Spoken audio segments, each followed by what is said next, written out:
The execution chamber's crystalline walls amplified every sound as Emperor Vexthal adjusted the quantum broadcasters. Across 17 star systems, billions of beings would witness what he called the end of human defiance.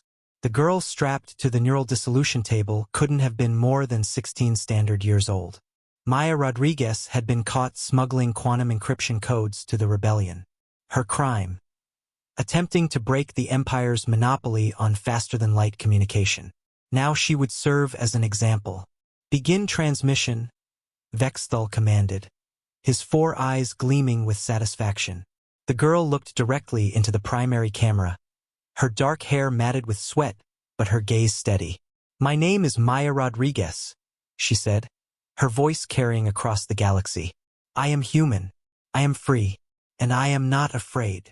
The Emperor activated the neural dissolver.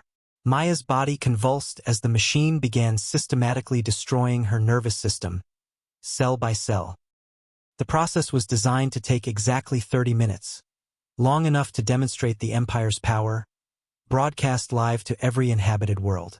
What Vexthal didn't know was that Maya had spent her final weeks in captivity doing more than just waiting to die.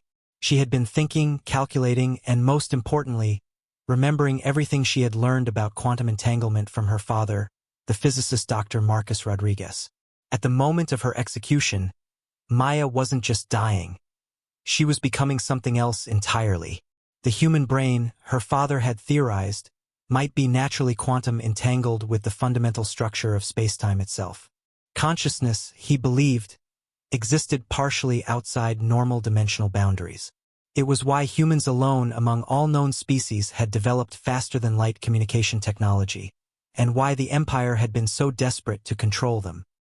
As Maya's neurons fired their last electrical impulses, something extraordinary happened. Her consciousness, instead of simply ceasing to exist, expanded exponentially outward through quantum foam, following the entangled pathways that connected every atom in the universe.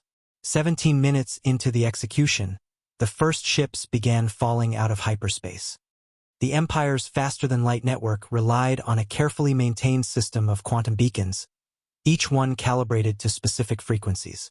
Maya's expanding consciousness touched each beacon simultaneously across thousands of light-years, her human neural patterns introducing cascading interference that the alien architects had never anticipated. On the bridge of the flagship Dominion, Admiral Caithvar watched in horror as navigation systems failed across the entire fleet. "Sir, we're receiving reports from all sectors. The hyperspace lanes are singing." Indeed, they were. Maya's voice, multiplied across quantum dimensions, echoed through every hyperspace corridor.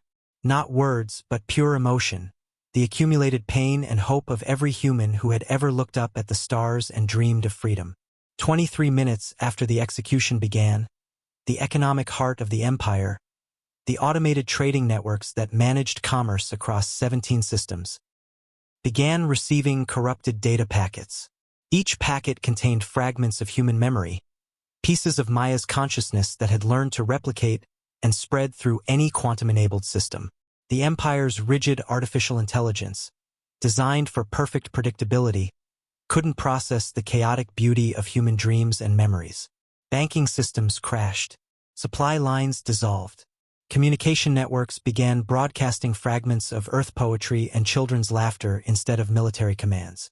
At exactly 27 minutes, Emperor Vexthal realized the magnitude of his miscalculation. The girl on the table had been dead for 3 minutes, but her consciousness had become something far more dangerous than any living rebel. A quantum virus of pure human spirit spreading through every connected system in known space.